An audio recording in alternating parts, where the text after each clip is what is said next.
Mi nombre es Ricardo Chica, guitarrista y fundador de Herejía.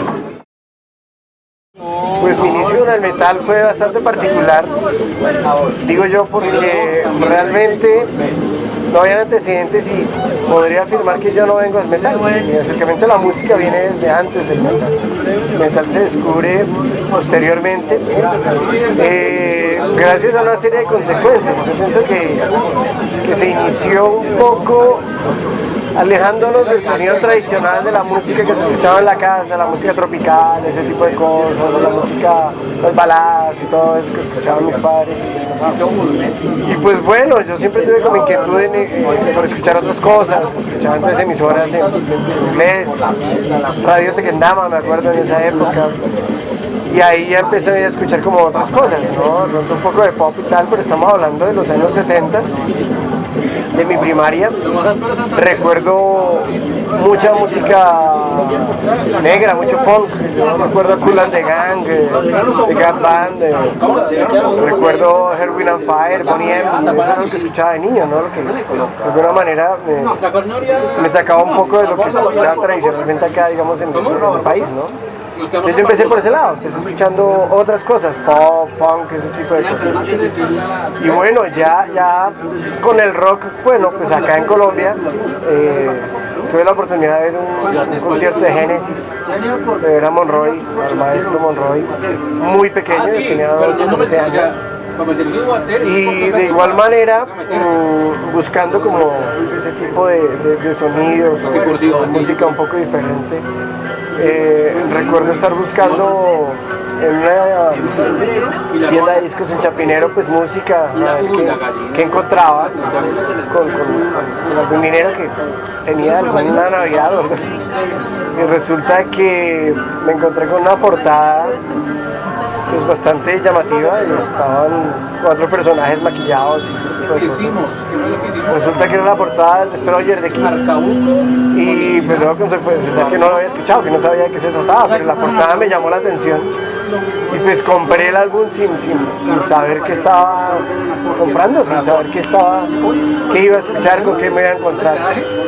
Y bueno, pues obviamente la sorpresa para mí fue que los sonidos que tenía ese álbum fueron fantásticos y por ahí empecé como a escuchar ese tipo de música. También recuerdo una recopilación que se llamaba Llena tu cabeza de rock, en donde pues, seguía un artista también austriaco que se llamaba Falco.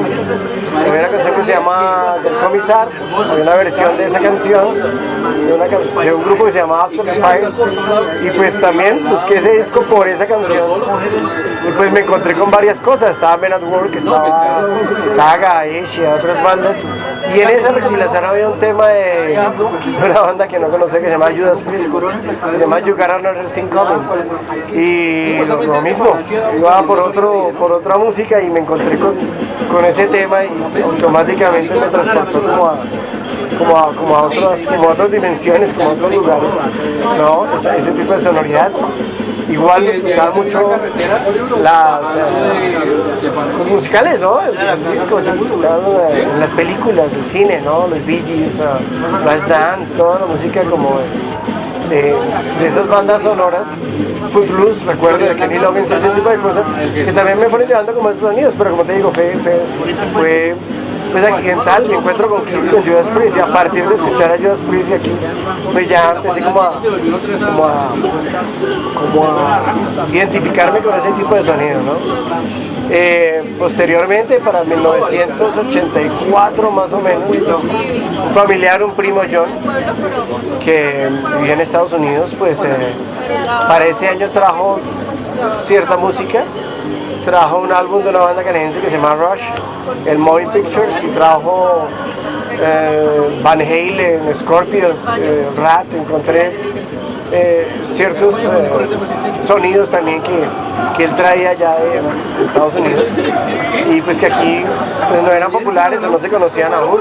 Entonces mi encuentro con ese tipo de sonidos fue bastante joven, ¿no? muy pequeño, a comienzos de los años 80.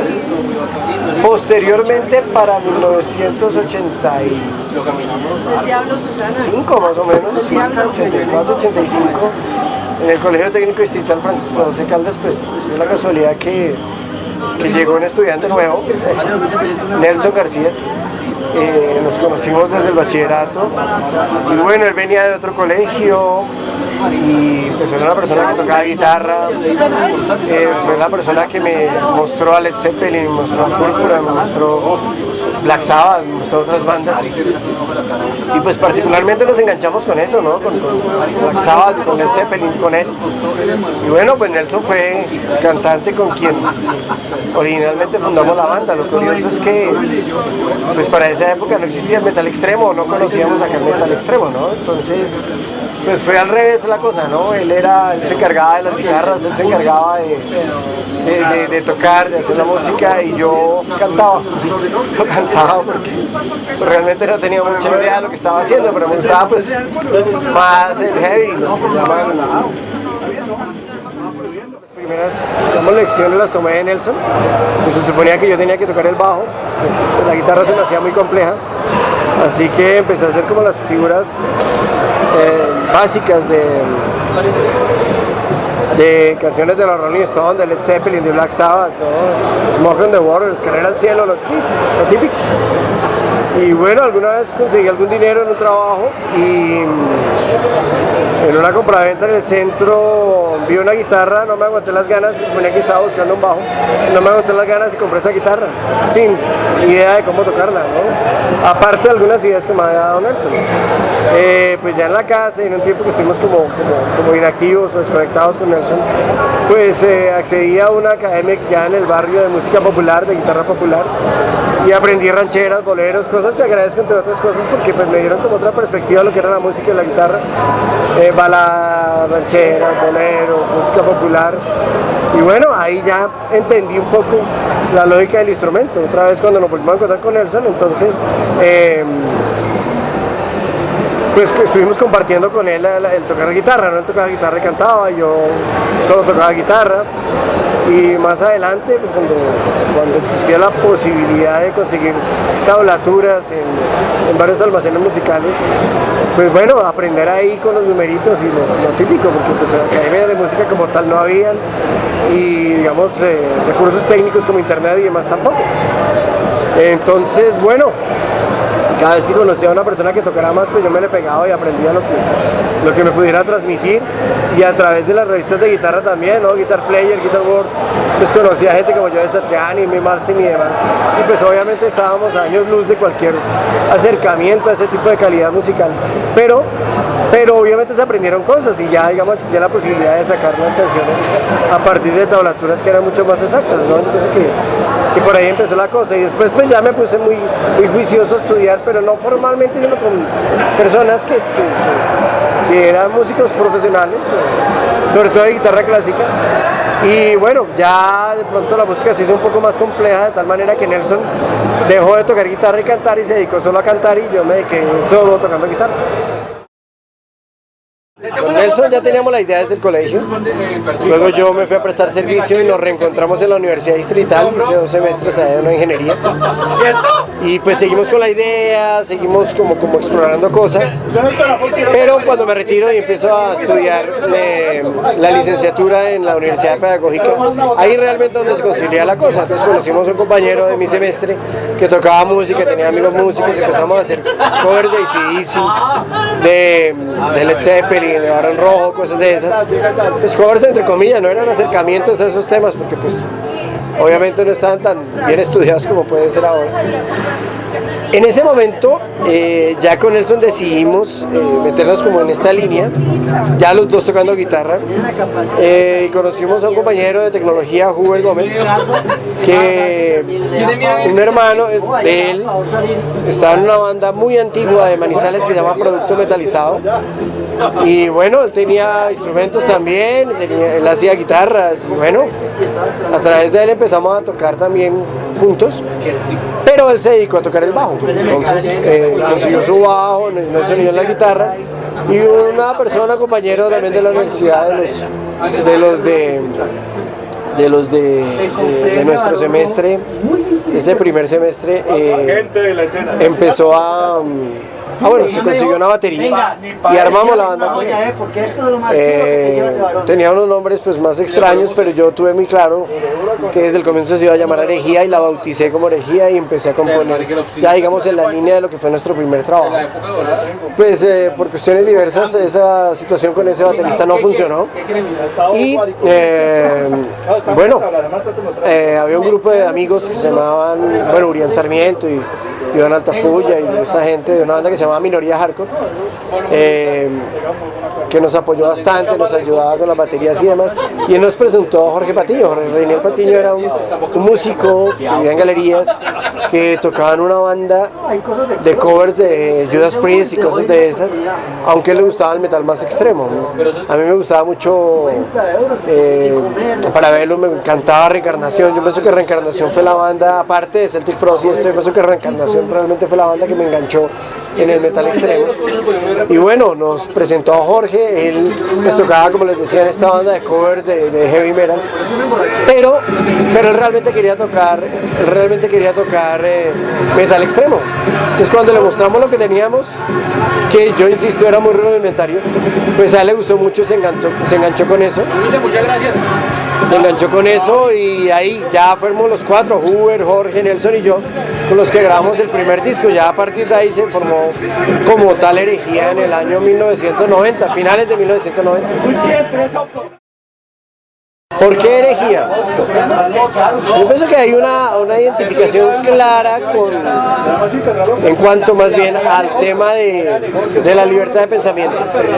Y queda claro que aunque relacionan el nombre con cuestiones de brujería, hechicería, ese tipo de cosas, pues realmente hay que remitirnos a la acepción original de la palabra herejía, que tiene relación más bien con el libre pensar, con la persona que piensa diferente, ¿no? Que no se estandariza, o más bien que no va con los dogmas establecidos. Y pues llama la atención que pues para mí, como siempre, una de las instituciones más corruptas que existió en la historia de la iglesia, y sí, efectivamente estamos en contra, digamos, de ese tipo de dogmas y de ese tipo de instituciones, aunque no es la única. Pues quedaba claro que en un comienzo a quienes más persiguieron, los cátaros, los valdenses, los grupos herejes o denominados herejes originales, eran grupos religiosos que defendían la idea de la austeridad y la pobreza en la iglesia, ¿no? Eso fue lo que más me llamó la atención, que pues cayeron muchos pensadores, cayeron muchos científicos, muchas personas que experimentaban cosas, que hacían cosas diferentes, ¿no? Ya sabemos, ¿no? La redondez de la Tierra, Copérnico, Galileo, toda esa gente. Pero en un comienzo nos tenemos que fijar en que a quienes más perseguía con más ahínco la iglesia eran todas aquellas comunidades religiosas que defendían la idea de que la iglesia fuera pobre. Estamos hablando de una iglesia amarrada con el poder, una iglesia rica, una iglesia que amañada siempre con quienes manejan los hilos del poder en todas las épocas históricas. Entonces pues era un peligro cualquier manifestación de pensamiento que hablara de una iglesia pobre, de una iglesia austera, de una iglesia que sirviera a los pobres, ¿no? Que sirviera a la gente. Entonces eso me llamó la atención, ¿no? Y en general, herejía se aplica a todo aquello que no va con las normas establecidas y con los dogmas establecidos en todo, en el arte, en la religión, en la historia, en el pensamiento, en la filosofía, ¿no? Entonces todo aquel que se sale como de esa norma y que se atreve a expresar un pensamiento diferente y libertario y contestatario, pues es denominado hereje, ¿no? Entonces obviamente que dentro de esa lógica caben todos aquellos que fueron acusados de brujería y demás durante la Edad Media, pero realmente a lo que hay que apuntar, ¿no? Y a lo que nosotros le apuntamos es a la libertad de pensamiento, a la libertad de conciencia, y pues precisamente eso fueron las personas condenadas y perseguidas por herejía durante la Edad Media, por eso el nombre de herejía.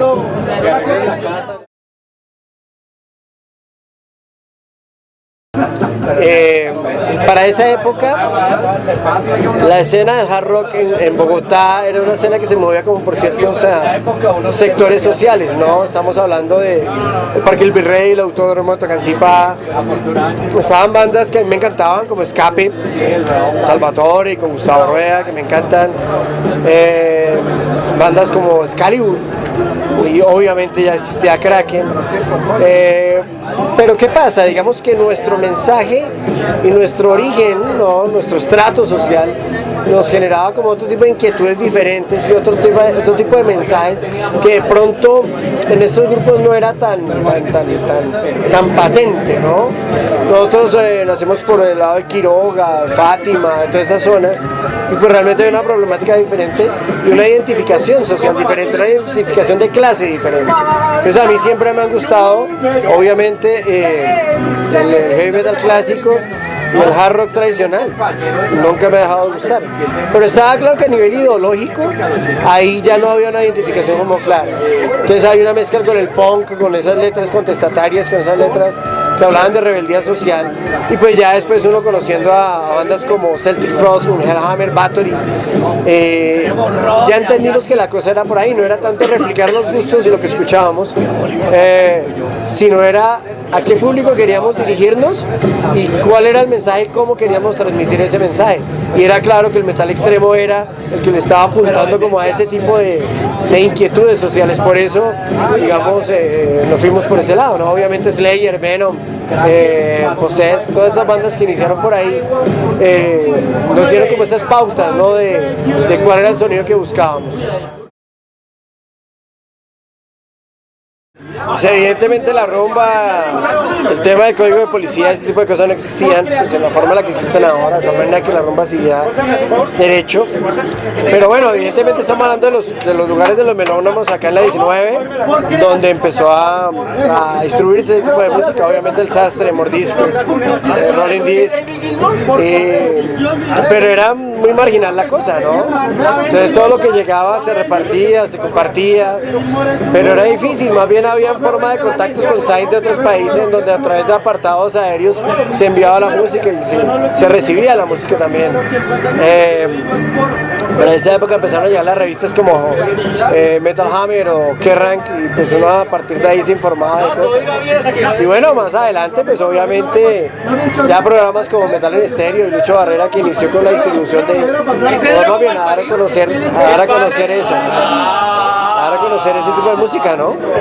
Esos programas fueron claves como para generar toda una, digamos, generar toda una cultura alrededor de eso. Entonces es lo que llamamos los inicios de la vieja guardia acá en Colombia. Y en Bogotá ya los paisas tenían cierta ventaja, ¿no? Parabellum, y Reencarnación, que ha sido mi banda de casi siempre, posteriormente Masacre. Y aquí pues ya, aparte de las bandas, digamos, de heavy, apareció pues obviamente Darkness, Neurosis, Bastard y nosotros, que bueno, obviamente La Pestilencia también, aunque era más por el lado del punk, pero igual para nosotros en ese momento no había como diferencias en cuanto a la escena. Más adelante Morgue, otras bandas, siempre he citado Infected como una gran influencia también, pero pues fuimos los que iniciamos la cosa, ¿no? Posterior, muy cercanos, ¿no? A lo que ya había empezado a hacer Darkness y Neurosis, obviamente acá en Bogotá, y digamos, de alguna manera competir en el buen sentido con las bandas paisas, ¿no? Más adelante pues tuvimos una relación muy cercana con Tenebrarum, con bandas de Bucaramanga, con Aternum o Cataleptic. Entonces pues así fue la cosa. Los discos se conseguían, los acetatos, se escuchaba la música en las casas y ya empezaron a aparecer los primeros bares de metal, ¿no? Yo recuerdo Iron Speed, recuerdo La Mansarda, más adelante Orgasmatron, después cuando abro Abbott y Costello. Hace poco hablaba de un bar que me gustaba mucho que se llamaba Black Metal, allá en Chapinero, un poquito más adelante Ácido, pero básicamente eso, La Mansarda, Iron Speed fueron de los primeros bares de metal que existieron acá en Bogotá, y pues realmente la escena era muy puntual, ¿no? Los conciertos que habían, se veía la misma gente y en los bares estaba la misma gente, ¿no? O sea, no, era una escena muy conocida, ¿no? Muy familiar, muy hermana, ¿no?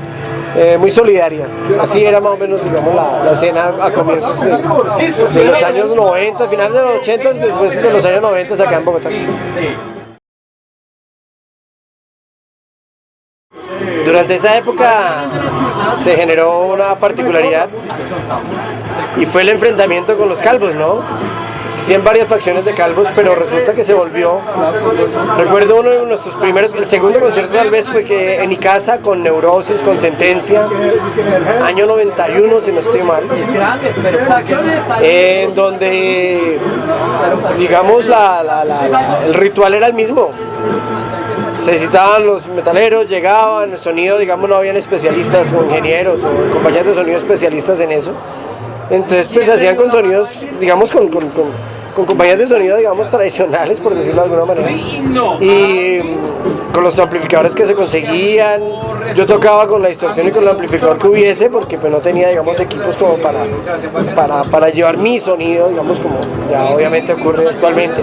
Entonces, con el amplificador que había, con los instrumentos prestados y demás, transporte público, recuerdo estar llevando baterías y subiendo baterías por la puerta de atrás de los buses, pidiendo platos prestados y todo demás, compartiendo las cosas con las otras bandas, no como ahora que cada quien tiene su instrumento, que cada quien llega con sus propios equipos y pues ya obviamente es una lógica, una dinámica diferente, pero en ese momento no, era un poco más caótico, pero al mismo tiempo era más solidario, era más chévere de alguna manera también. Pero siempre pasaba lo mismo, llegaban los calvos, empezaban a tirar piedras, a romper los vidrios, ya fueron conciertos de nosotros, de Inquisition, de Masacre, la lógica era la misma. Llegaban los calvos, empezaban a tirar piedras, empezaba a haber el enfrentamiento entre ellos. Afuera en la calle, llegaba la policía, obviamente había que tener alguna atención con ellos para que dejaran hacer el concierto porque no existían protocolos de organización de eventos, de ambulancias, de Cruz Roja o de impuestos, no, para nada. Entonces se negociaba con ellos o incluso se les contrataba o se contrataba también lo que llamaban ellos la seguridad privada, ¿no? Ahí es donde aparece Fuerza de Paz y todos estos movimientos que eran como organizaciones logísticas precarias, no tan precarias, sino más bien como pioneros de la cosa, ¿no? Que empezaron a ser gente de la misma escena que pues se le contrataba, se organizaba para que diera algún tipo de seguridad a los conciertos, pero hubo muchos instrumentos robados, muchos conciertos donde se saqueaban las cosas. El concierto de la Pedagógica, por ejemplo, saquearon todo, se llevaron las cabinas, las baterías, muchos conciertos eran batallas campales, había que defenderse como se pudiera, pero bueno, mal o bien, los conciertos se hacían y una particularidad de los conciertos era que todo el mundo llegaba. Recuerdo salones de juntas de acción comunal, que era lo común en esa época, en Suba, San Fernando, Las Ferias, Santa Rita, al sur, en fin, y se llenaban, permanecían absolutamente llenos y pues obvio las condiciones técnicas eran bastante primitivas, pero bueno, los conciertos se sacaban adelante y tenían como esa particularidad de lo que era la escena de comienzos de los 90 acá en Bogotá. No, pues yo recuerdo uno de los que me olvidé el nombre ahorita, Raúl si no estoy mal, era bajista de una banda de punk de esa época, que era como de los primeros en tener un sonido organizado, que siempre cargaba un machete debajo de la consola. Entonces era ya tradicional, como les decía, era la consola y el machete ahí a la mano para salir a repartir plana a los calvos que llegaban a romper los conciertos, y pues así fue. Y pues curiosamente, a nivel de anécdota, también mi hermana perteneció a un grupo de calvos, así como de skinheads radicales. Entonces pues ella de alguna manera también no permitía que se metieran conmigo. Era una cuestión bien curiosa porque obviamente yo no permitía que se metieran con mi hermana y ella no permitía que se metieran con los de la banda, y nos conocíamos todos, entonces era bastante curioso la situación.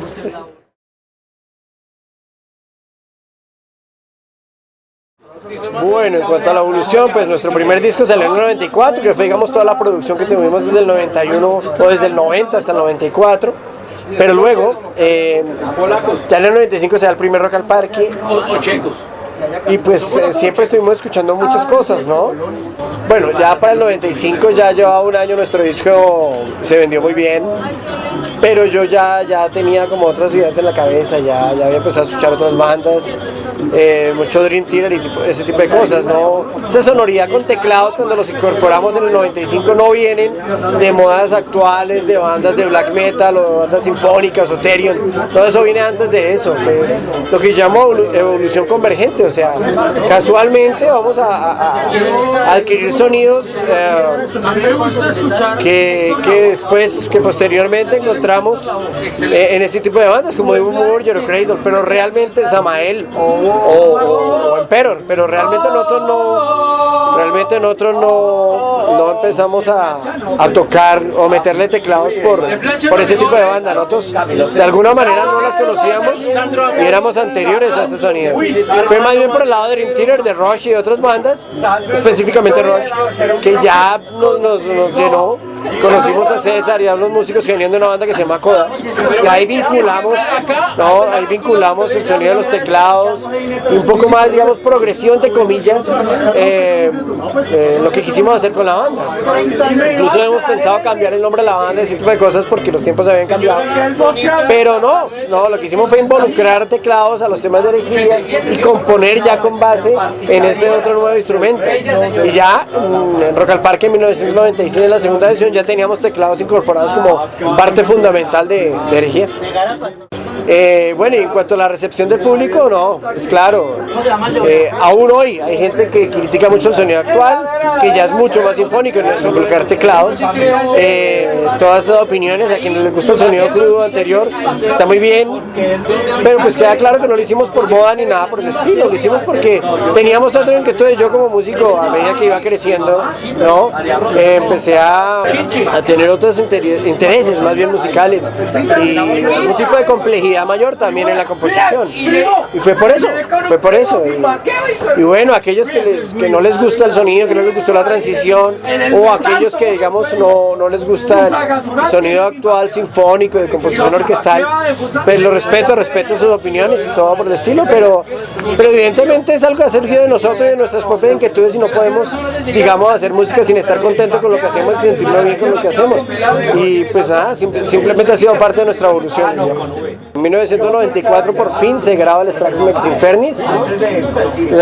La alineación fue la misma que tuvo herejía desde 1992 hasta 1995, digamos la alineación clásica de herejía, donde estaba Jorge Reinel Patiño en la batería, Uber Gómez en el bajo, Nelson García en la voz y pues yo, Ricardo Chica en la guitarra. Se grabó en Estudios Audio 8 con Ricardo Rodríguez, ahí había grabado Darnes, había grabado Neurosis, El Más Allá de la Demencia. Era como el estudio en donde las bandas que ya habían adelantado algún trabajo de grabación pues usaron con tal fin, ¿no? Ese disco costó 400.000 pesos y eso incluyó la papelería y todo, el presupuesto era ese, 400.000 pesos. Y anécdotas muchas, tenía un amplificador que me prestaba un amigo de un Estudio Pro 110, EPI pequeño, con eso grabé. Alguien se había comprometido a prestarnos un Twin Pedal, nunca apareció, de tal manera que nos tocó conseguir un bombo prestado para grabar doble bombo. Había un bombo más grande que el otro, entonces era un bombo de 24, otro bombo de 22, entonces eso fue bien curioso porque pues tratar de combinar ambos sonidos, pero así se grabó, ¿no? Sin metrónomo. Si se ponen a mirar, a escuchar la grabación del Extractum, pues van a encontrar que los tiempos no son precisamente exactos entre riff y riff, porque se grabó, digamos, en bloque. Nosotros duramos grabando 2 días, ¿no?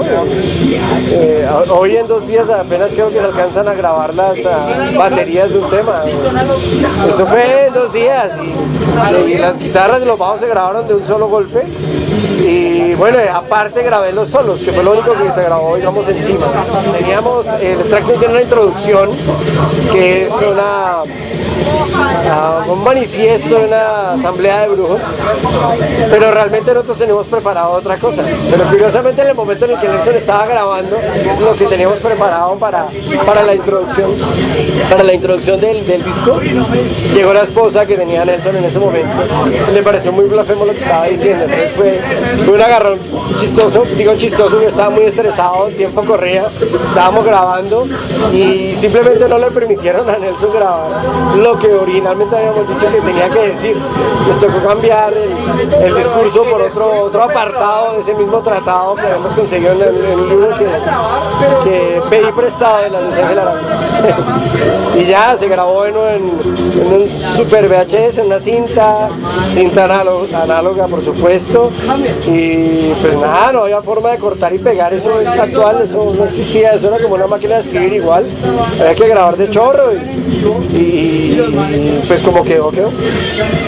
Bueno, en Extractum salió un máster y de ese máster nosotros hicimos 1000 copias de ese disco y esas 1000 copias se vendieron relativamente muy rápido, de tal manera que trabajamos en empresas no muy transparentes que grababan música pirata en esa época, que eran cassettes, no CDs. Pero nosotros aprovechamos por ese lado y sacamos otras copias también, digamos, en ese formato. Y luego, pues realmente nuestra lógica no fue pelear contra los que vendían música en la calle acá en la 19, nuestra lógica fue trabajar con ellos. Entonces nuestro trato con la gente que vendía música en la calle aquí en la 19 era que no piratearan el disco, que nosotros les facilitábamos un máster para que ellos mismos hicieran las copias, de tal manera que ese fue el arreglo. Entonces facilitamos una copia del máster, nosotros teníamos la papelería original y el tiraje total fue de más de 3000 copias, se vendieron más de 3000 copias oficialmente del disco. Bueno, realmente los responsables de la parte gráfica eran Nelson y Huber. Huber era un diseñador gráfico licenciado de la pedagógica y él se encargó de pulir el logo de esa época, y el diseño de la carátula como tal salió de un libro, no me acuerdo cuál ahora, teníamos uno pero por derechos de autor no los pudimos usar y Nelson accedió como a otra obra de otro autor, no recuerdo el nombre, y Nelson se encargó como de diagramarlo y acomodarlo como a la estética de la banda.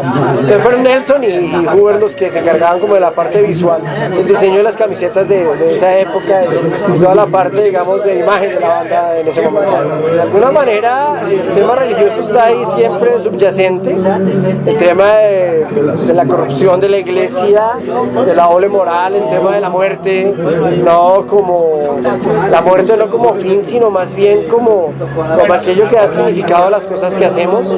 Entonces, pues el tema de las tumbas y los monjes y la muerte en general era lo que queríamos plantear, ¿no? Unas catacumbas allá con unas calaveras. Y pues bueno, el nombre lo dice, ¿no? Extractum ex infernis, que de hecho era como el cierre de un documento que habíamos encontrado sobre aquelarres y reuniones de asambleas de brujos, la Edad Media, que planteaba en latín eso, ¿no? Como sacados, traídos del infierno. Aunque los temas son muy sociales y las letras son muy sociales, habla como de la parte histórica, pero realmente sí la simbología es un poco más por ese lado oscurantista. Bueno, las líricas, hay de varios temas, ¿no? Está herejía, obviamente, que es como el manifiesto nuestro, que habla de la libertad de pensamiento y de cómo pues, esa gente que pensaba de una manera diferente pues era perseguida. Está Salvaje Agresión, que es una letra en donde hablo en contra del servicio militar obligatorio y de la predominancia de lo militar, es una crítica obviamente a la guerra y ese tipo de cosas. Violencia, está con B larga. Surgió en una clase que se llama biogeografía. Y entonces estamos hablando del tema del calentamiento global, la contaminación y tal. Entonces esa violencia es eso, una violencia biológica, una crítica, digamos, a cómo se consumen los recursos en el planeta y ese tipo de cosas. Cruzadas Sangrientas, pues obviamente habla de la religión, de cómo se usa el nombre de Dios y de las congregaciones religiosas para acumular más poder y perseguir riquezas, llevando a la gente supuestamente a una guerra santa, y a todo lo que ocurrió con las cruzadas en la Edad Media, la lucha contra los musulmanes y esto, ¿no? Sepulchral Agony es una canción en inglés que habla un poco del caos mundial, de la situación actual, de la desesperanza, de la desazón, no, un poco del sinsentido de la existencia, un poco de lo caótico del mundo y ese tipo de cosas.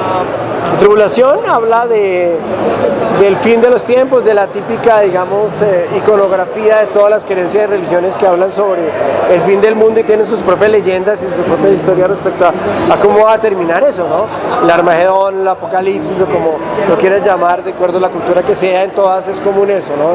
La batalla entre el bien y el mal y el fin del mundo y ese tipo de cosas. Bueno, y esta Eterna Oscuridad, por supuesto, que es el himno que hemos tenido durante toda la vida, en donde pues yo quiero ser como muy claro respecto a eso, ¿no? Esa oscuridad y lo que perseguía a la iglesia era el conocimiento, la verdad, ¿no? Entonces pues lo tildaban y lo señalaban de satanista pues a todo aquel que buscaba como esa verdad diferente, como la verdad científica, ¿no? Una verdad que se alejara de los dogmas religiosos. Entonces, Eterna Oscuridad habla, cuando decimos que somos rehenes de la eterna oscuridad, nos referimos es precisamente a eso, a que buscamos la verdad, que buscamos no tragar entero, que buscamos conocer qué hay allá y qué es lo que el sistema quiere ocultar. Realmente eso, la eterna oscuridad, y cómo el sistema pretende eso, mantener a la gente ignorante y mantenerla callada, aunque pues puede parecer en forma de algún tipo de ritual. Realmente lo que usamos es más bien como imagen, el tema del ritual. Realmente de lo que nosotros hablamos es del afán, ¿no? Del poder por tapar la verdad, por ocultar el conocimiento a la gente. Y bueno, está Aquelarre, que es de alguna manera un acercamiento que tuve un poco también a todas esas pinturas de Francisco Goya, nuestro nuevo trabajo, un trabajo que se llama Abandonado por la Luz, que habla específicamente de él. Y pues me llamaba la atención de la serie negra y de la serie del Aquelarre de Francisco Goya, en donde hacía unas imágenes muy grotescas y muy, digamos, muy oscuras, ¿no? De lo que eran las reuniones de las brujas. Pero realmente lo que hacía Goya era burlarse de eso, ¿no? Lo que hacía Goya era burlarse un poco de la gente que se creía en eso y que realmente se metía en eso con ese fanatismo. Entonces Aquelarre es una canción, digamos, ambivalente en el sentido de que la gente la puede interpretar como quiera, pero el sentido original de la canción era ese, ¿no? Es decir, cómo salir de un fanatismo para llegar a otro fanatismo, ¿no? Más bien es como esa crítica a ese tipo de cosas. Musicalmente yo creo que estábamos influenciados por lo que escuchábamos, ¿no?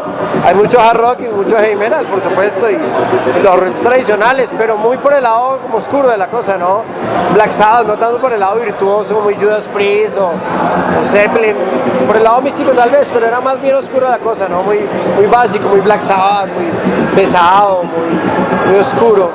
Y me imagino que Celtic Frost y Hellhammer fueron bandas que también nos influenciaron bastante, entonces pues que la música va como por ese lado, ¿no? Por el lado más oscuro de las primeras bandas de metal extremo. Pues a nivel de radio contamos con el apoyo de gente como Lucho Barrera, como Metal en Estéreo, como El Expreso del Rock, este tipo de programas que realmente nos apoyaron muchísimo y pues a través de ellos fue que se dio a conocer a nivel nacional.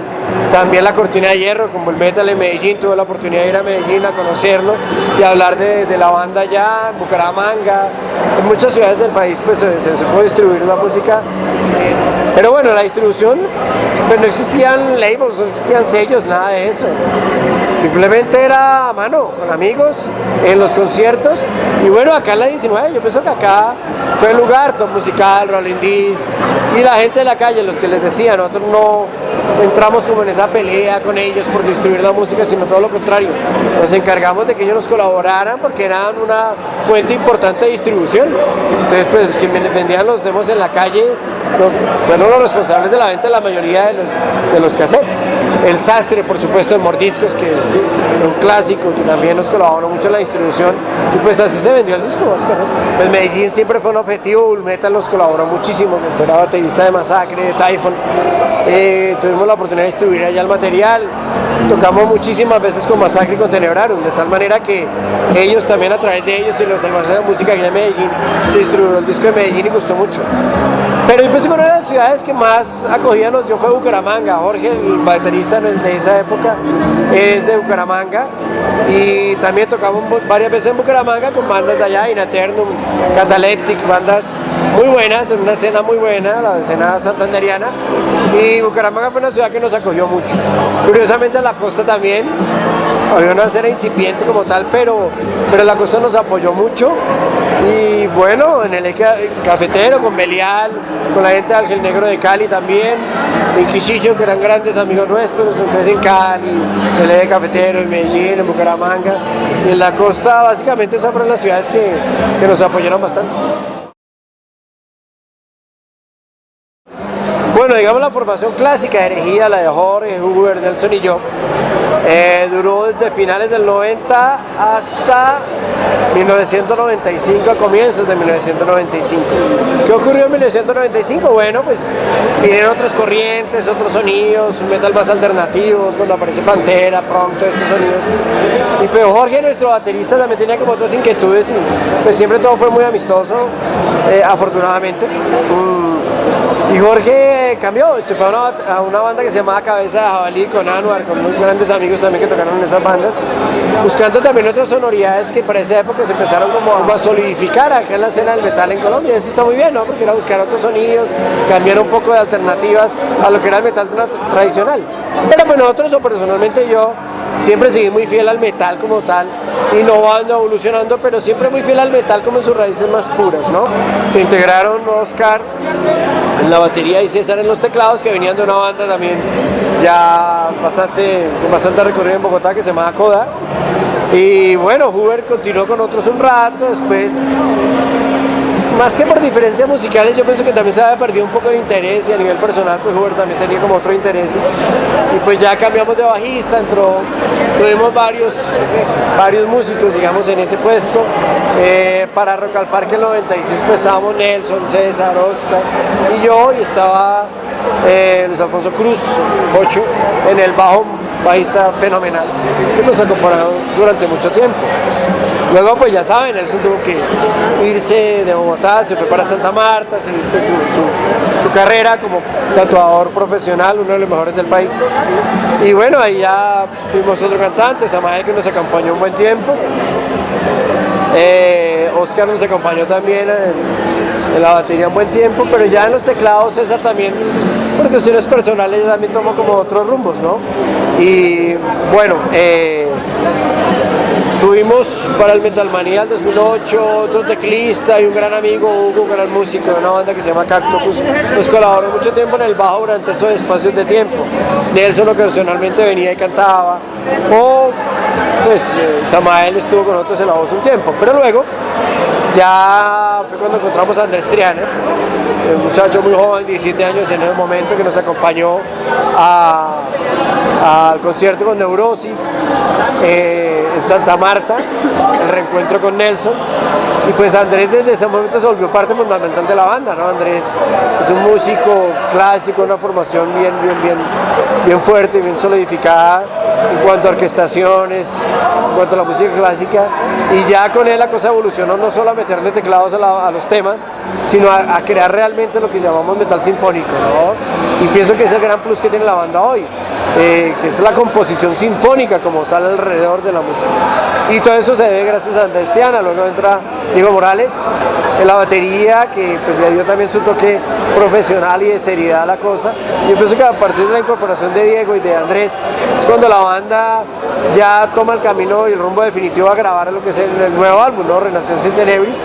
Y bueno, Diego nos acompaña un tiempo, después ya lo reemplaza al baterista actual que tenemos, que es Camilo Bautista, que es para mí uno de los mejores percusionistas que tiene el país. Orlando Parra, que siempre nos acompañó como ingeniero, pues en el momento en que la música se hizo más compleja y había más exigencias, siempre toqué solo la guitarra. Pues incorporamos a Orlando como otro guitarrista en la banda, y bueno, ya llegamos a la formación actual que ha tenido, pues siempre algunos inconvenientes en cuanto al tema de los cantantes, han entrado y salido varios, y pues seguimos como en ese proceso, pero la banda alrededor de esa estructura de Camilo, Orlando, Andrés y yo, y luego con la incorporación de César en el bajo, pues ya tiene, digamos, las características del sonido que tiene actualmente.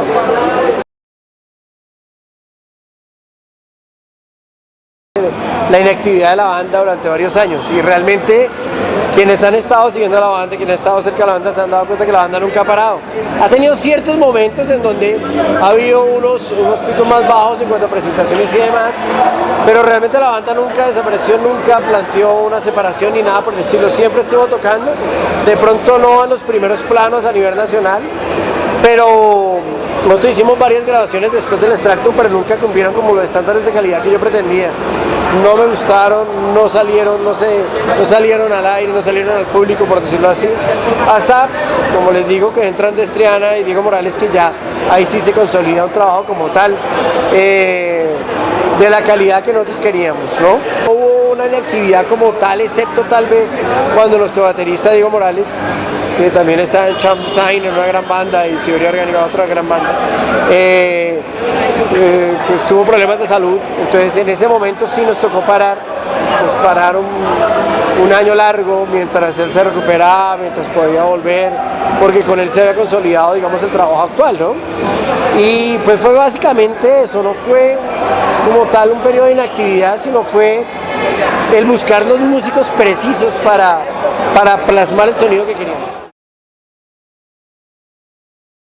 En las ganas, ¿no? En la motivación, en la emoción que es entrar a un estudio de grabación a plasmar el trabajo musical de tanto tiempo, ¿no?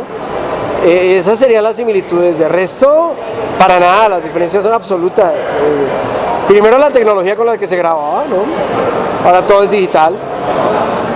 Obviamente las baterías análogas, acústicas, pero con procesos digitales. Todo, la estructura, la seriedad, el profesionalismo. El extracto se grabó en 2 días. El Renaissance nos llevó casi 2 años. O sea, estamos hablando de unas diferencias abismales. Una preproducción que implicó todo un trabajo de grabación que supera lo que en esa época implicaba grabar un álbum. En esa época, en nuestro caso, en el nuevo álbum, la sola preproducción fue enorme comparado con lo que era grabar todo un álbum en esa época. Y esa preproducción se llevó casi un año largo. Y la grabación como tal del trabajo que quedó plasmado en el Renacencia, pues otro año. Estamos hablando de la tecnología como tal, de los equipos, el tema de la rigurosidad, de la precisión, el tema del metrónomo, la masterización, la mezcla, la producción. Todo fue una cuestión totalmente opuesta, ¿no? Totalmente pues diametralmente opuesta, ¿no? Una cuestión mucho más moderna y con los estándares de calidad actuales. Lo produjo Andrés con la ayuda de Orlando también, estuvo muy pendiente, digamos, como todo el proceso de grabación de las guitarras y demás, pero Andrés fue, digamos, del responsable general del proceso y pues obviamente de una persona con una formación clásica, un músico profesional, con una estructura y un conocimiento ya mucho más amplio sobre lo que son estos procesos, sobre lo que se quería en cuanto al sonido, que lo que podía haber en esa época, ¿no?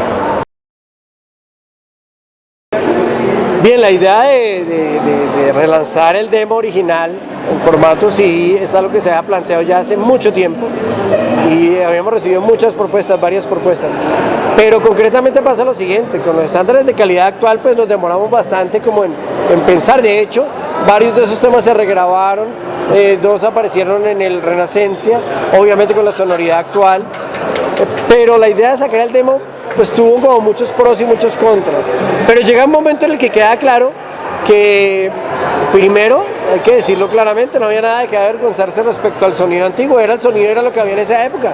Entonces fue como ese convencimiento actual de estar orgulloso de ese producto y de que realmente fue la génesis de que nos permitiera estar donde estamos ahora. Así que llegó un momento, particularmente este año, con David Reina, con Living Metal Productions, que me decidí de manera unilateral, hay que decirlo, a publicarlo y a darle la oportunidad a la gente que quería volverlo a escuchar y los que no lo conocían, pues de que lo tuvieran a la mano. Entonces no lo pensé demasiado, lo pensé durante muchos años, pero yo creo que este año ya llegó un momento en el que decidí que no, valía la pena hacerlo, ¿por qué no? Y reeditar, digamos, todo el material antiguo y que la gente lo conozca, y la opinión de ellos pues es muy valiosa, ¿no? Está ahí a disposición de todo el mundo. Bueno, ¿qué tiene de especial? Pues primero se remasteriza, ¿no? Con un sonido más actual. No se modificó la grabación, en la grabación original, en la mezcla original, pero sí se mejoraron ciertas cosas a nivel de sonido para hacerlo más asequible y más contundente, ¿no? Pero es la grabación original 100%, no se le maquilló absolutamente nada. Viene con una particularidad y es una edición limitada de las boletas. Un concierto de hace 23 años con liturgia, con exequia, con Tenebrarum y herejía acá en Bogotá, entonces pues tiene ese regalito para los fans. Y también una edición limitada del cassette, entonces está el CD, está el cassette y está pues estos sacos, estos buzos, gracias a la gente de Living Metal, como para dar toda la experiencia completa de lo que era la mercancía, el merchandising en esa época, ¿no? Bueno, para terminar, agradeciéndole a nuestros amigos de Metal de Punto Extremo, de Metal Radio Show, que hacen posible esto, agradeciéndoles el apoyo incondicional que han tenido con nosotros. Pues hablar un poquito de lo que han sido los cambios de la escena durante todos estos años. Yo pienso que durante el camino ha quedado mucha gente. Yo pienso que una de las cosas que están patentes son esas, ¿no? Hay gente que todavía pregunta, ¿usted por qué sigue en eso? ¿Por qué todavía está metido en eso después de tanto tiempo? Y uno ve gente que abandonó no solo el tener un grupo o algo por el estilo, sino también abandonó el escuchar la música o el hacer parte como del movimiento como tal. Yo no sé qué contestarles porque realmente yo no me imagino mi vida sin música, yo no me he vivido mi vida sin energía. La energía ha sido el proyecto de toda mi vida, aparte de mis cuestiones personales, mi profesión como profesor, mi familia, y todos los cambios que la vida como tal trae en cualquier ser humano. No me imagino la vida sin eso, con lo que yo siempre he sido, y ahora que hablo de Nelson y de los inicios de herejía, y afortunadamente con la mayoría de ellos me mantengo en una muy buena relación, pues veo que para muchos esto no ha cambiado, para muchos esto sigue siendo el sustento y la razón de ser de lo que somos y de lo que hacemos. Así que cambios muchos, ¿no? La logística de los eventos, los equipos, la tecnología, las técnicas de grabación, la calidad técnica, los niveles de exigencia, todo eso ha cambiado de manera evidente, ¿no? La logística de los conciertos, ¿no? Tocamos en el 96 y en el 2017, estamos hablando de más de 21 años de diferencia entre un Rock al Parque y otro, y pues obviamente nada que ver en cuanto a la rigurosidad, la disciplina, los estándares que implican hoy la presentación en un gran festival. En esa época era un poco más caótico todo, los horarios no eran tan exigentes, no era tan preciso el tema de los riders técnicos, del stage plot, de todas las cosas que ahora son fundamentales. Entonces, ¿qué veo yo? Yo siento que que fuimos muy pocos, ¿no? Realmente los que nos mantuvimos con ese ideal constante de mejoramiento, porque es claro que había que mejorar, no se trata de solo mantener por cuestiones nostálgicas, sino de estar a la altura de lo que se está produciendo hoy a nivel del metal, no nacional, sino a nivel internacional. Yo pienso que a esas alturas hay que perder un poco ese romanticismo de lo nacional por ser nacional y ya, ¿no? Yo pienso que los estándares son ya universales, ¿no? Y los estándares de calidad son una cuestión que es igual acá en Japón, en Suecia o en todo lado, gracias precisamente a esa facilidad que se tiene para los equipos y demás cosas, y para también los conocimientos técnicos de los músicos. Entonces digamos que una de las grandes ventajas nuestras, o por lo menos digamos de la perseverancia mía, fue el haber estado en constante progreso para mantenerse digamos como al día en cuanto al sonido, en cuanto a la calidad técnica, en cuanto a la composición y a lo que está sonando, ¿no? Sin querer estar a la moda de manera intencional, sino queriendo mandar un mensaje y transmitir como ese tipo de cosas que siempre quisimos transmitir, y esas ganas, esa motivación no ha cambiado para nada. De tal manera que esto nos mantiene digamos como a la vanguardia y nos permite afortunadamente ver que nuestros shows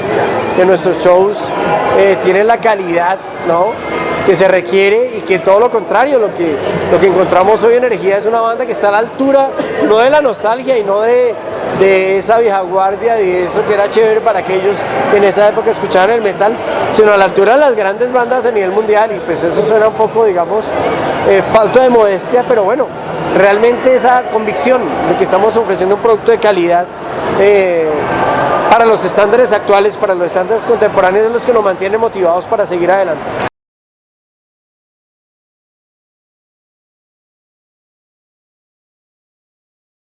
Bueno, por último, reiterar mis agradecimientos a Punto Extremo Metal Radio Show por el apoyo al metal nacional, por el aporte a la cultura del metal que han hecho durante todos estos años, por estar ahí al pie del cañón. Y bueno, invitarlos a que escuchen el programa, ¿no?, que ya saben, Punto Extremo Metal Radio Show, y el canal de YouTube, todo el material audiovisual, esto va a estar al alcance de ustedes muy pronto.